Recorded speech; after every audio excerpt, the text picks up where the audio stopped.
Right, of course, because I should know who that is. I don't care what you think. I'll tell you something that rubbed me right. Felger and Mazz on 98.5 The Sports Hub. Ultimately, I think where I land is what I've been saying this entire season to you, Tony. They don't employ someone who cares just about the Boston Red Sox. They have a central entity in FSG, Fenway Sports Group, who own a bunch of sports teams, and they have a lot of money spread out across a lot of different enterprises, let's call it. Craig Breslow's only job is to care about the Boston Red Sox and build the Boston Red Sox. But if you don't have any influence over John Henry to get him to spend money, and I hate the people that are like, oh, he does spend money because look at you have to factor in the luxury tax. No, I don't. I'm looking at just dollars allocated to this roster without luxury tax. You are a middle of the road team as far as spending is concerned. That's not how they've won before. That's honestly not how you win in this league. You got to spend the money. And right now, they do not employ someone with the power to either do that or influence the guy who can do that, whose sole responsibility or allocate their energy just to or primarily to the Boston Red Sox. That person does not exist, and they need to, or else this is going to be how it's going to be. At Ketchus, they specialize in helping those who have been injured not only from a one-time incident, but from a lifetime of hard work and labor. If this sounds like you, visit KetchusLaw.com. That's KECHES Law.com. You know what Agenda Free Friday means. It means opening takes. Felger is out. He will be back on Monday for those of you who don't like to listen to the show when Felger's out, and I know you exist. Murray is here. Chris Gasper is filling in today. We've had some good co-hosts this week, Murray. Gasper, Hawley, Hurley, all the heavy hitters. So I'm going to start because I had Carabas on the baseball hour last night. And again, this is Jared talking. This is not me talking. And I asked Jared, I said to Jared a couple of nights ago, Chris, that, and by the way, obviously, you know the number will take your calls right out of the gate. But I said a couple of nights ago on the baseball hour, this is as hopeless as I have ever felt, I think, with the Red Sox and the direction of the franchise. There were a period of times in my lifetime where the Red Sox sucked, weren't great. The Butch Hobson years weren't particularly good. But we all knew they were sort of in kind of a transition. They were, Mo Vaughn was coming up at that time. John Valentin was coming up at that time. There was some sort of understanding of where they were going. I have no idea where this is going. And this leads me to a bigger point, really, because I think this week or this offseason, as far as the winter teams are concerned and the current season as far as the Red Sox are concerned, would you believe me if I said that the only ownership I really feel great about right now is the Bruins? And wow. And probably because that's bold. It's scary, isn't it? Yeah. And only because they're bad, they're rebuilding, and my expectations for them are low. So that's what it is, Murray. But when I look at it, I guess what I'm saying is this: I don't believe in the leadership on the Red Sox anymore. I don't. Why would you? So I don't think that they want to sign big contracts. I don't think that they want to commit.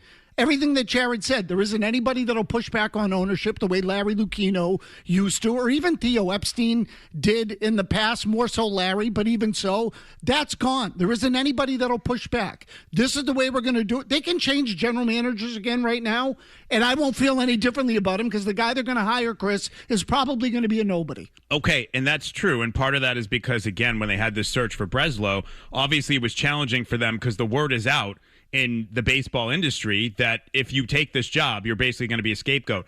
The only problem I have with what you and Carabas are saying is I think you're letting Craig Breslow off the hook. Okay. I do. So just do me a favor. Hold that thought. Okay. Okay, hold that thought. Because, again, opening thoughts is like an opening statement. You can't rebut yet. Chris, make sure you write it down so you don't forget for later. Yeah, I got to do the Felger write-down. You'll remember. But I guess what I'm saying is this. I just don't have faith in the direction of where they're going. This is kind of a big offseason for Celtics ownership as well. Yeah. Bill Chisholm really has his first, let's call it, full offseason. Jaylen Brown's contract is up. We're going to find out. It's not up, but he's eligible for the extension. I'm sorry. He's eligible for his 2-year extension. Yes. Right. He's signed for 3 more years. Correct. But he's eligible for a 2-year extension. Pierre, get off the pot. What are we going to do? What kind of ownership group are they going to be? We don't know yet. I don't have faith, Murray, that they're going to be the kind of ownership group that is willing to attack it aggressively, pay the luxury tax, pay all kinds of penalties, and deal, the repercussions be damned. I'm not sure they're going to be that. And meanwhile, this week, the Patriots are obviously having OTAs. Christian Gonzalez is in a contract holdout. How am I supposed to feel about that? So I just feel like ownership in sports, and this is the worst part of what we do, is the business side of it, because we all like the games, we all like the competition, we all like the pursuit and the chase. We do. We love it. That's why we're in it.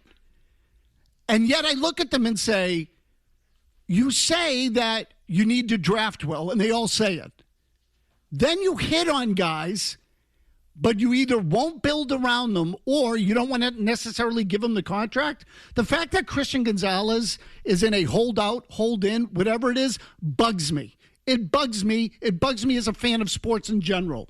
I'm concerned about what Chisholm's going to do with Jaylen Brown. I think they might screw Jaylen Brown over, and the Red Sox speak for themselves. So that's my 2 cents on this Friday. Gasper, you're up. Wow, that's really sunny disposition, Mazz. That's what a great way to start the Friday. Basically, all the teams don't want to spend any money, and they're all eventually going to suck. So my thought here is well, that's what it was. Pretty much. Yeah, pretty much. So my thought is on the NBA. It's not Boston sports specific, but I don't know if you guys saw this yesterday. So the NBA finally passed this lottery reform and this 3-2-1 plan that they're doing. And this thing, I will try not to bore you with too many of the details because this thing is a popsicle headache in terms of figuring out exactly what it is.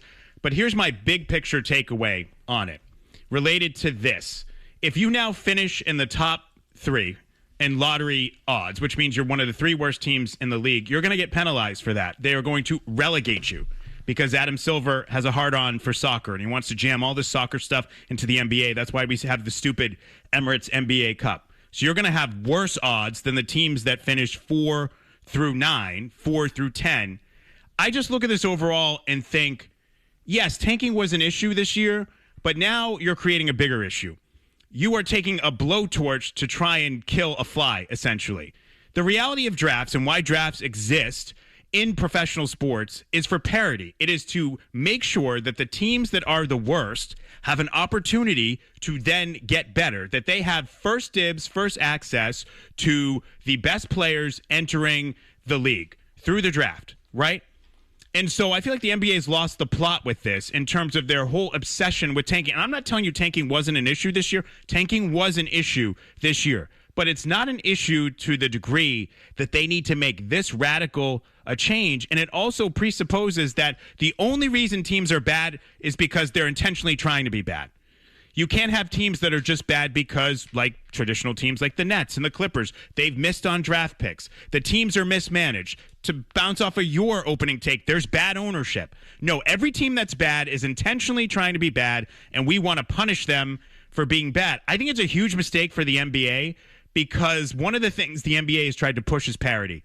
And one of the complaints prior to the last CBA that they did was there are all these players who are joining forces and forming super teams. And there are guys that are saying, I don't want to be in this market anymore. LeBron's leaving a small market in Cleveland. Chris Bosh is leaving Toronto, which in the NBA is a small market, even though it's not a small city in North America. That was their whole thing. We want to make sure the stars stay in the small and mid markets. Well, the primary way that the small and mid market teams are going to get those stars in the first place is through the draft. Now, maybe you can do it via a trade like OKC did. Sam Presti, very smart, identified Shai Gilgeous-Alexander when they traded Paul George. But those are the only 2 ways you're going to be able to do it. You're not signing anybody as a free agent. We know Giannis wants to be traded. Do you think Giannis wants to go to any of these small or medium markets? Is Giannis saying, yeah, trade me to Memphis, trade me to Utah? No. He's already in a small market and he wants to leave. So I just think ultimately this is going to hurt the NBA. And the final point I'll make on this, which I think is really interesting, and I know Felger's not here, but I think a lot of people, especially fans and sports talk radio hosts, they fall for the NBA's distraction. This is a distraction tactic. Tanking is the easy red meat. Everybody gets mad about tanking. Oh, NBA players don't play hard. Oh, the teams aren't trying. It's easy. In the meantime, you know what the NBA is not doing anything about and we're not talking about? The same day they passed this reform, 29-1, the feds had a revised indictment against former Celtic Terry Rozier saying that he took a $100,000 bribe to be in a position to alter his performance for prop bettors. That, to me, is a greater challenge, a greater threat to the integrity of the game in the NBA than the tanking thing. But you don't hear anything about that. You don't hear a single thing about what about officials? I think what hurts the product just as much as tanking, the officiating, the inconsistency of it, whether it's incompetency or whether it's somebody that's acting in an untoward manner, maybe kind of like the Terry Rozier thing.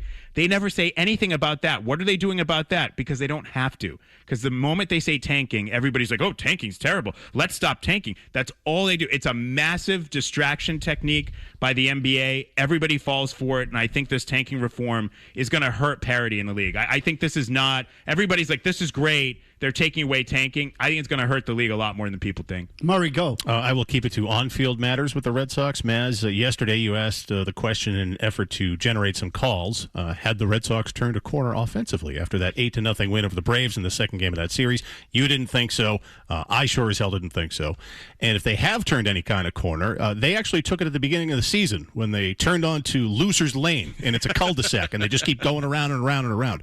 But for any of you who did delude yourself into thinking, oh, they've turned a corner, or had a chance to actually win that series yesterday, I hope you enjoyed Greg Weissert. When Acuna hit that grand slam, I don't know about you, but I was very happy. That was just first he walked in the run, you're like, okay, here comes the unraveling. It was delicious. But let me give you some math because you want to continue to convince yourself of this. This loser Red Sox team is going to win 40% of the games that they play. That's baseball. It's not going to change the fact that they suck. And anyone that will continue to mention the fact that they have a good mathematical chance of making the playoffs should be mercilessly mocked from now until the end of the season. They suck. They're boring. It's a bad product. It's a fake wild card. You should not get credit for everyone else sucking and the American League being down. They're in last place in a division that's a firm 3 games behind the Orioles, who aren't good in the win column. This thing's a clown show. Fire Breslow, because he's part of this too. He built this suck roster. Sell off players like Jaron Duran. Sell off Brian Bayo. It's not complicated.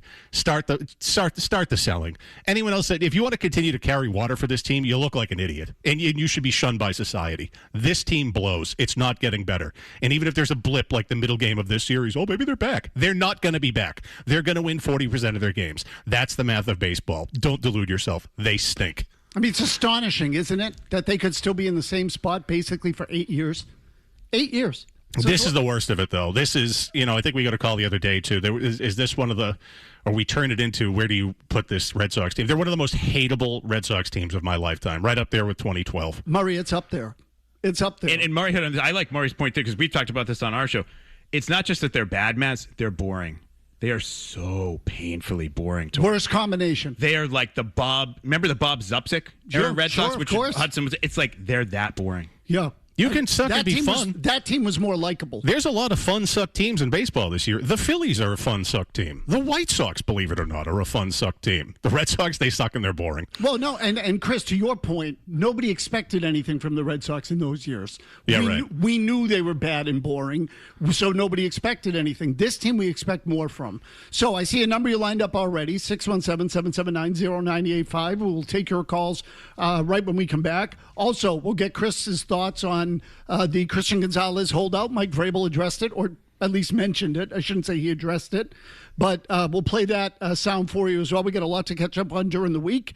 Again, all the stuff from Patriots OTAs, Jaylen Brown's comments about being, I'll use the term relegated again, to second team All-NBA. Red Sox on the table, lots of stuff. You want to talk about the NHL playoffs, NBA playoffs, we can do that as well, all on Agenda Free Friday on Felger and Mazz.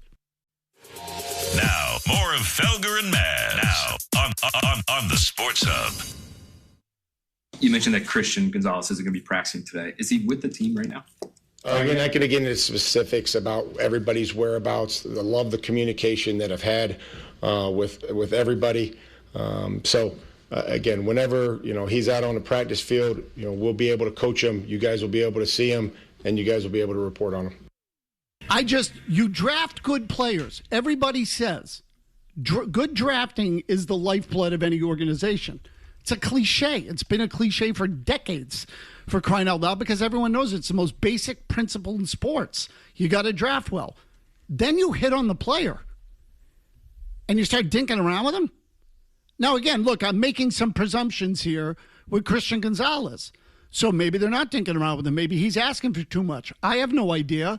But I also know the history of the Patriots and how they operate and how they squeeze. And if I were Gonzalez and they were dinking around, I'd tell them right now, hold out till week 10. Come back in the middle of the season when you got to come back. Get your year of service time at that point. But otherwise, don't give them anything. You'll make enough money in the half season, and eventually you'll get to market and make your money. But this is where I'm just... In this town, Chris, and I'm getting frustrated with this particular story with all the teams. In this town, they should be able to afford premium talent. I agree with that. That should not be an issue for the Celtics. And now I'm talking about the Jaylen Brown extension. Or the Red Sox, who obviously have done this multiple times over now. Or the Patriots, who have done it many times, even squeezed Tom Brady, for crying out loud. Why is that happening in this town? You want to tell me it happens in some rinky-dink, second-rate town? Fine, no problem. This is too good a sports town that people care too much for that kind of bullcrap. Just drives me bananas. No, I think you're right. When you sort of look at it from that standpoint. Look, I mean, I had this discussion with someone off the air. Private equity is a part of this thing. I know fans don't care about that, don't want to hear about that. But once you have these private equity investors, like, they're all in it for return on investment. And their ROI isn't wins and losses and parades and championships. It's what's the margins. So that's part of it. And I know fans don't want to hear that. That's the reality of it. I would say this, though. I understand what you're saying, and I think for our purposes it's good, but I think the situations are a little different. And, for example, the Red Sox, the sustained, continued pattern of them trying to do it efficiently, cost effectively, I think that's a little different than individual player decisions when you're talking about the Patriots. For example, I don't think the Patriots have any problem. They went out in free agency, signed Romeo Doubs. They don't have any problem taking on the contract of A.J. Brown when that deal goes through. The question is, as you're building your team, and I think this goes beyond ownership, it goes to Mike Vrabel, it goes to Elliott Wolf, Ryan Cowden, Alonzo Highsmith, everybody over there. When you're building your team, what do you want to spend on? And do you want to have the highest paid defensive back in football? Because that's what Christian Gonzalez wants to be, is the highest paid defensive back in football. What's the value of that in your mind in terms of winning? Do you feel like you need that to accomplish your goals? I'm not so sure that they feel they need to have the highest paid defensive back in football to be successful. And I'm not so sure that they wouldn't want to take that money and spend it somewhere else in terms of building their roster. Look, Felger always says it's true. There's the cap budget and a real budget. I'm not telling you that the Crafts haven't given them a real budget. I'm sure that they have. But also, as you build your team and you factor in that real budget, do we want to spend this money on a guy who lines up, 15 yards away from the middle of the field, who's, back off the line of scrimmage? How much does that matter to us and what we're building and our success and the style of defense that they play, where they'll roll the dice and sort of, flip through a bunch of coverages? I don't know that they need a great man-to-man cover guy, or they feel like they have to have the highest paid corner in football. And I'll just say this too. Look, and I'm not knocking Christian Gonzalez. I want him on the team. But can we, enough with the, he shut down Jackson Smith and Jigba. Jackson Smith and Jigba was open for 2 touchdowns that bum, Sam Darnold, didn't deliver the ball on. He got beat twice for what would have been obvious touchdowns. So if you're basing this on, we shut down the best receiver in the league in the Super Bowl, I think you're exaggerating the performance a little bit. And I'm sure when they go back and look at the tape, they also see that he was beat for 2 touchdowns. Okay, so listen, Chris, they have the right not to pay him. I'm not telling you that. They have the right not to pay him. Murray, if they don't want to pay Christian Gonzalez, what should they do? Trade him. Bingo. Yeah, don't let this thing play out and become a distraction. So the other thing is, and this is a part of the story that does interest me, do you think Mike Vrabel, let me back up for a second. Do you think Mike Vrabel wants Gonzalez? Yeah, at the right price, yes. Okay. Do you think Mike Vrabel has anything else to lose if they don't sign Gonzalez? And when I say that, well, let me just say it. Just say it. Yeah, so let me just make it easy. Mike Vrabel is trying to build buy-in and a culture. Yeah. And we played the cut yesterday where after the Ravens game, Vrabel cited Gonzalez in particular about him basically buying in, sticking his nose in, making tackles. He even said in the post-game comment, you could see a shift in his sort of demeanor and mentality in that game. So the point being is that Christian Gonzalez bought in to what Mike Vrabel was selling, and Mike Vrabel acknowledged it. That's what it felt like. So you're going to build a culture and build an organization, but when it comes time to get paid, see you later. Thanks. Bye-bye. No, it's a good point, and I've made that point myself, that, all this buy-in's great, but you eventually have to pony up for some of your players. But don't you think that would be mitigated by they pony up for Drake Maye? And so you can only have one? They ponied up for Milton Williams, right? I mean, he's a big culture guy. I guess part of it, the other thing is, I'll tell you this, I don't think Vrabel and Belichick are different in some ways, but in some ways they're not. I think Vrabel's also one of those coaches who thinks like, oh, give me this guy who's 80% of the talent at 50% of the cost. I'll still win with him. I think they're similar in that. I don't think Mike Vrabel thinks I have to have Christian Gonzalez for us to have any chance to win. Ben and Malden on the Patriots. Go ahead, Ben. Hey, thanks, Mazz. And I apologize if you guys already spoke about this earlier in the week, but just wanted to get your thoughts on the new A.J. Brown reports. Rappaport reported that a deal isn't done. Do you think they ultimately get it done, and do they give up a first-round pick? Okay. Thanks, guys. So, Chris, let's start with the reports. Yeah. Do you buy any of these reports out there that the deal is a lot farther away than people are suggesting or people believe? I don't buy that it's a lot farther away. I buy that it's not a done deal. Look, the reality of this situation is Howie Roseman's one of the best general managers in all of football, and he's completely dog-walked you on this deal from the jump.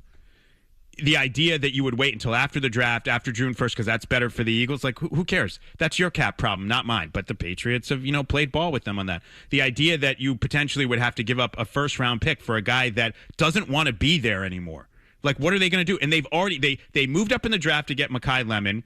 They went out and added guys in free agency to that wide receiving core in Philadelphia. Everything they've done signals that they're moving off of A.J. Brown, including, and I know Murray will appreciate this, A.J. Brown not inviting Jalen Hurts to his wedding. I mean, what are they going to do? But Howie Roseman has sort of dog-walked you on this entire deal, and I think this is the last bit of it. This is Howie Roseman trying to squeeze the last, whatever he's trying to squeeze out of this, whether it's the first-round pick without any, let's say hypothetically, it's a first-round pick, but it's a first-round pick without any conditions or stipulations.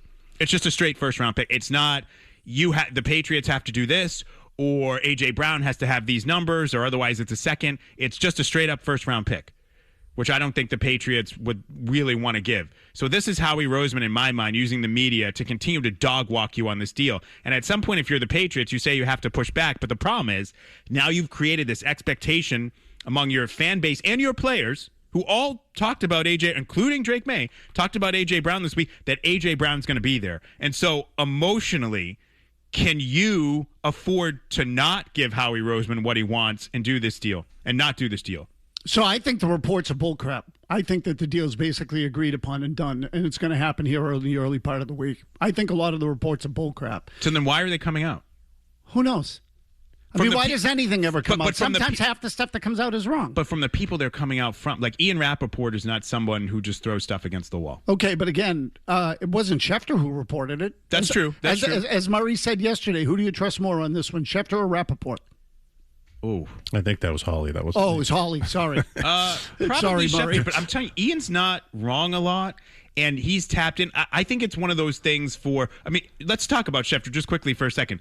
You remember in Washington with the Commanders GM when he sent the, "What do you think of this, Mr. Editor?" Yeah, that's how it goes with these insiders. So if Ian's reporting that.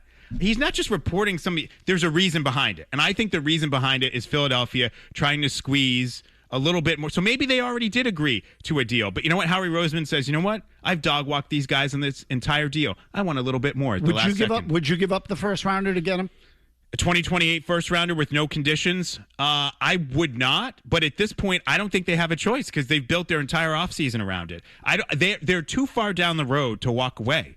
And I think Roseman knows he has leverage, and he's going to just back them into the corner of getting everything he wants. Think about it at the end. When this deal gets done, I think he's going to get everything he wants. The first-round pick, and it's not in 2026, where you knew it was 31 overall. You knew exactly what you were giving up. Now you don't know what you're giving. He's going to get the cap relief that he wanted. He got time to be able to rebuild his entire wide receiving core around Devontae Smith and drafting Mekhi Lemon and bringing in some veteran guys. He's getting everything he wants, which is so strange to me because I don't think he has the leverage here, Howie Roseman should, because I don't think there are really any other serious suitors. Well, and that's the other part of this report.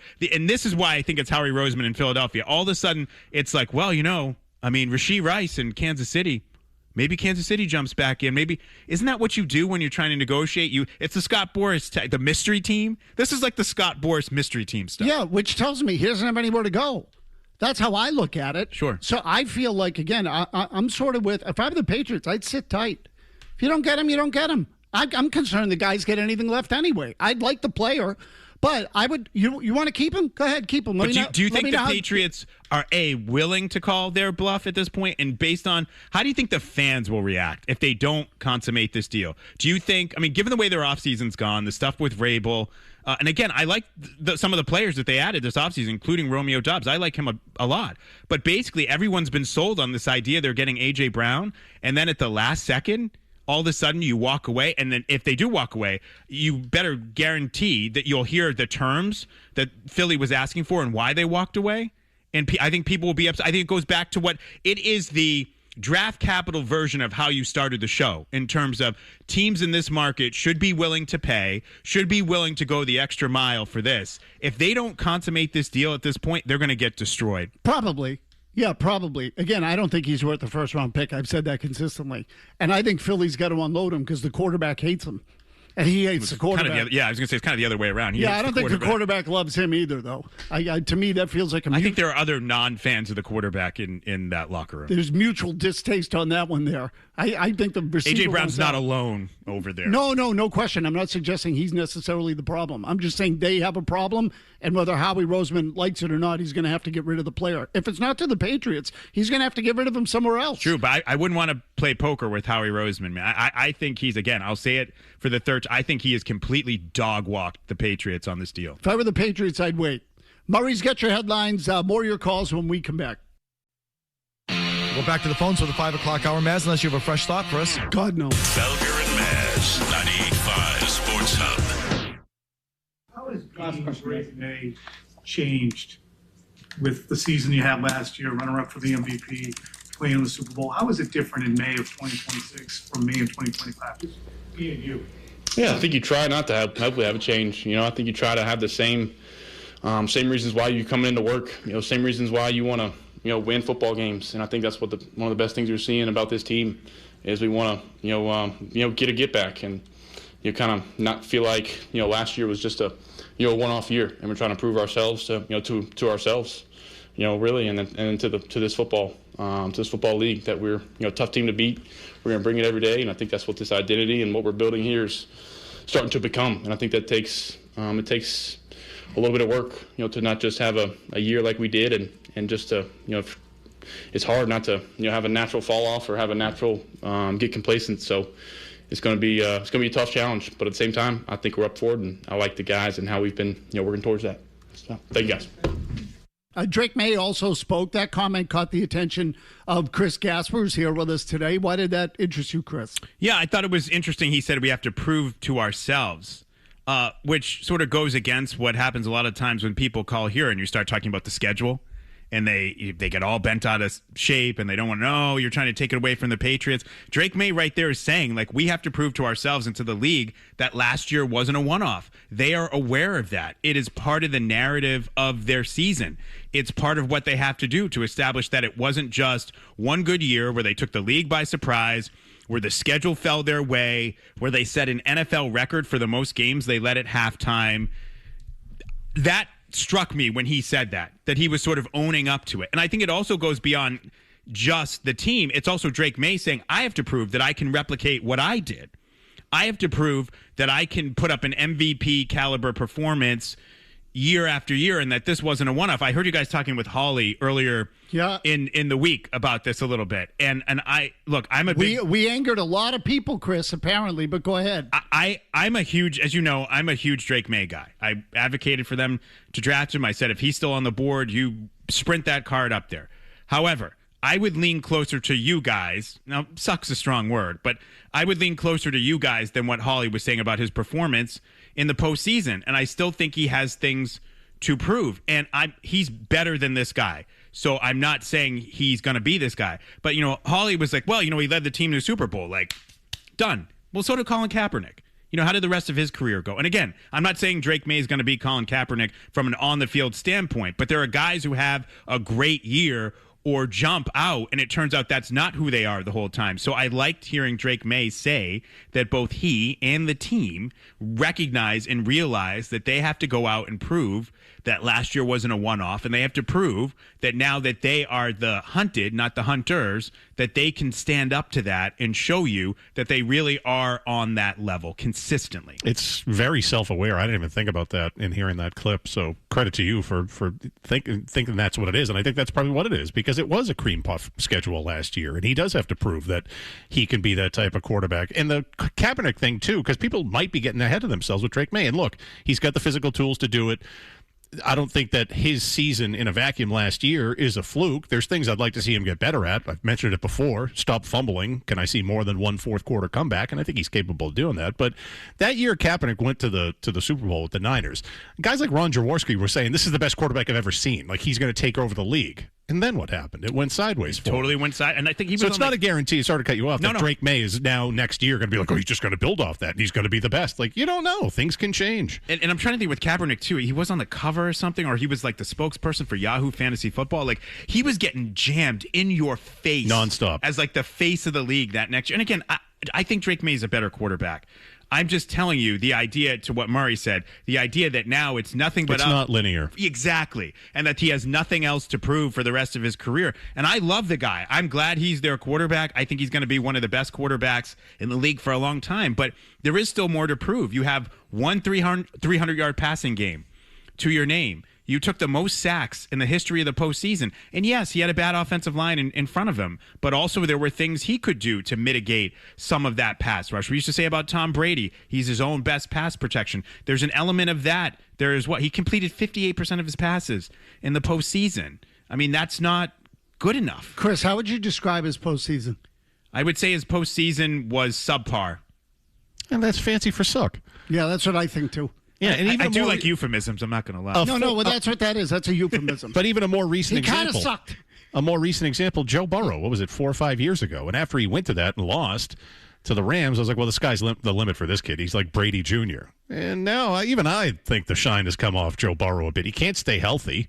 He feels like he might want to be traded, or like he was kind of saying last year that this might be how he was talking, like he might want to retire early. And I get it, good-looking dude, plowing models all the time.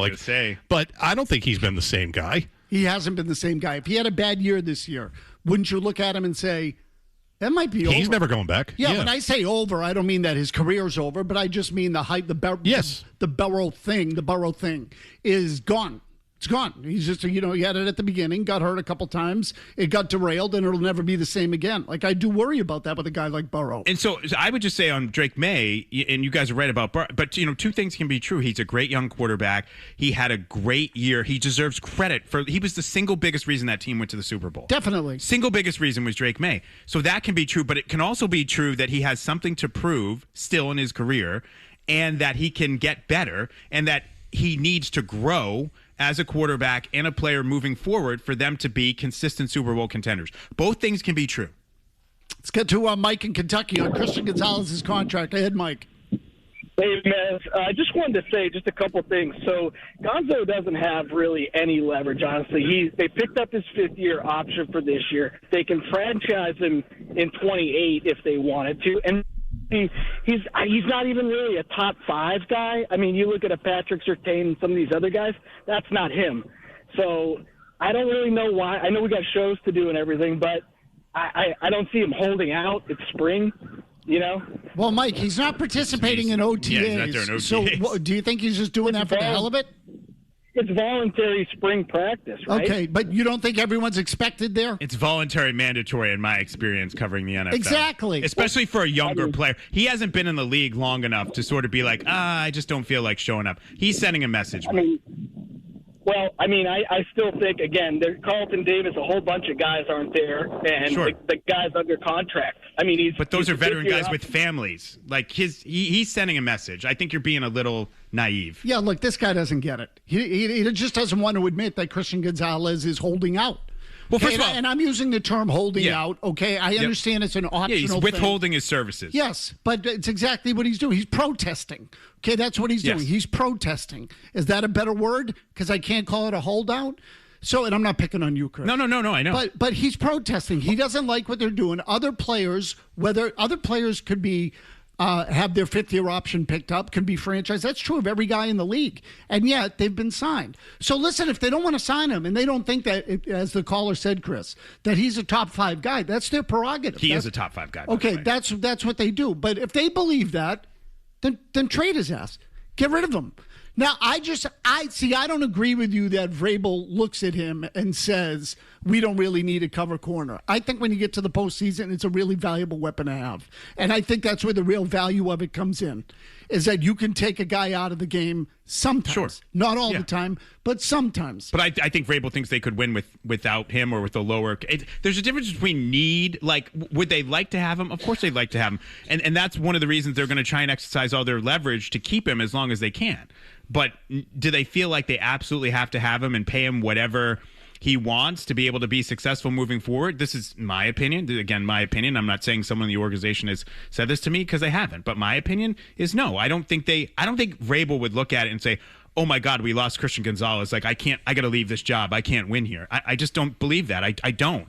Based on the style of defense he and Zach Core used last year, what they do, the way they spin the dial with the coverages, I don't think that they're like one of these teams where it's, we have to have an absolute lockdown corner to have any sort of shot at success. To go back to Mike's point, Mike from Kentucky, and where I think he's missing the boat, and this aligns with what you're saying. Did he not see Gonzalez do the money sign at the Celtics game? Right. Good point. So I mean, he did he told you, like, I want the money. So no, it's just that it's voluntary, and he's like happy working out on his own. No, he gave you the money sign. You know what it's about. Let's not be. No, he's just a Simpsons fan recreating that scene. It's about the taxes. When he does this sign, it's about the taxes. They're talking about the taxes. Please. So we usually get Gasper for 1 hour on a Friday. This week we got him for 4. He's got thoughts on the Red Sox. He's got thoughts on the Celtics and Jaylen Brown. We'll continue with Chris Gasper when we come back on Felger and Mazz. Felger and Mazz continue on the Sports Hub. Gasper almost spilled the beans at the beginning of the show. He wants to get on Craig Breslow. He has a simple explanation for why Craig Breslow does things the way he does them. We'll tell you exactly what that is in just a matter of minutes. Ron in North Andover on the secondary with the Patriots. Go ahead, Ron. Yeah, I don't think there's any NFL team who wouldn't love a lockdown cornerback. However, they're very expensive, and you really only need it if you got no pass rush. I'm wondering why we're spending so much time on signing a guy who might be a lockdown cornerback as opposed to signing guys who can put pressure on the opposing quarterback. Well, they might not even be signing the guy who can cover people. I mean, let's not go too far with that one just yet. But Chris, is there any sort of logic? And look, let me stop for a second. They did sign Milton Williams, whose performance in the Super Bowl is really what built the market for him when he hit free agency that year. And he's a guy that creates pressure up the middle. So, in a lot of ways, I mean, I won't even say a lot of ways. I think that's actually more important, Chris. If you can get pressure up the middle, it makes it easier for your edges a little bit to get there. But more importantly, it takes away the quarterback's space and ability to step up. So I wouldn't say they've totally done that, but you tell me. I think, they still need more on the edges. I look at Draymond Jones, who they brought in, and they let Kayvon Chase on go. For me, that's sort of a tomato sort of move. They don't have that game-changing pass rusher. I think they feel like they can get more out of Harold Landry, who was having a really good year before he hurt his knee in New Orleans, and to his credit, really toughed out the rest of the season. So I think they feel like they can get more out of that. They really like, as you mentioned, Milton Williams and Barmore inside, so you get the pass rush that way. But to the caller's point, I agree, and I think if you gave him sodium pentothal, Vrabel would agree with that caller, that you're better off spending that money on a pass rusher versus a cover corner. And I wonder if that's part of the calculus and part of the thinking at the end of the day for Gonzalez. The highest paid corner right now is Trent McDuffie at $31 million a year. Both Gonzalez and Devin Witherspoon of the Seahawks, they're going to get more than that. The question is who goes first. They have the same agent. How are they going to do this? How does that work out? But again, like I said, let's say Gonzalez looks at it and says, well, okay, I know what the cornerback market is, but I look at myself as an impact defensive player. And the top of the impact defensive player market is... Chris, do you have inside info on this? I don't. I wouldn't say inside info. Oh, yes, you do. Now, you paused. I wouldn't say inside info. I'd say secondhand info. Okay. Secondhand info. Okay, so... Feels like you've heard whispers. Okay. Secondhand. It's not inside info. It's secondhand info. Okay, so that he's being aggressive in the negotiation. I think it would make some sense from a negotiating standpoint for him not to restrict himself to just the cornerback or defensive back market. Okay, so then, you know what? Trade him. Trade him. You don't want to pay him. Trade him. So, and listen, I understand everything's a case-by-case basis, okay? Everything's a case-by-case basis. But when you look at the Patriots' history, and they go over a 10-year period where they're last in the NFL in cash spending, and it's time to pay a good player and they don't want to pay him, what are you supposed to think? So I've just seen this too many times. We all have. At one point they had, and I'm trying to remember now, Jamie Collins, Chandler Jones, Dante Hightower. Oh, that's right. Okay, that's right. We said, well, they'll keep 2 out of the 3. Yeah. Wrong. They kept 1. That's true. And in his case, they even made him go out and check the market and see what he could get before they put the screws to him. And I say put the screws to him, but that's, they chose the cheapest of the 3, frankly. It was what it came down to. What did Hightower end up getting, like $8 million a year, $11 million a year? I forget. It wasn't anything, exorbitant, to say the least. Well, to your point, and we talked about this off the air, and I want to bring it on the air. How many times have the Patriots made a guy the highest paid player at his position? They did it with Tom Brady. He signed that 4-year, $72 million deal. According to my research, I've found like 2 other times that are fairly recent. Vince Wilfork, highest paid nose tackle. That moved the needle for you? No. That's not normally a very expensive position. When they do it, it's usually a cheap position. Tight end, Gronk. No. 2012, and then they adjusted his deal in 2018. That do it for you? No. So how many times have they made a guy at a premium position? 1. Top of the market. 1. And he's the greatest player of all time. Yeah, and then they squeeze his nuts on the way out the door. And he still took less. And I don't know if it was I don't really think it was them squeezing him as much as he bought into sort of the idea of if I take less, it helps the team.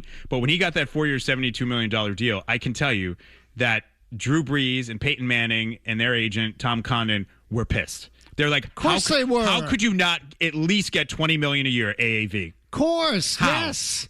And this is the disservice is that the players are, as a union, they look at it as we're in it together. Yeah. When somebody undersells, the rest of them feel like you just cut their legs off. So my point on that with Brady is even the time they made a premier player at a premier position the highest paid, the feeling in the industry was it was a team-friendly deal. Absolutely, yes. It never happens with them. So top of the hour here, we went over a little bit. Murray will get you caught up on headlines. Don't go anywhere when we get back. Chris Gasper wants to touch on the Red Sox. We'll do that with him right here on Felger and Mazz.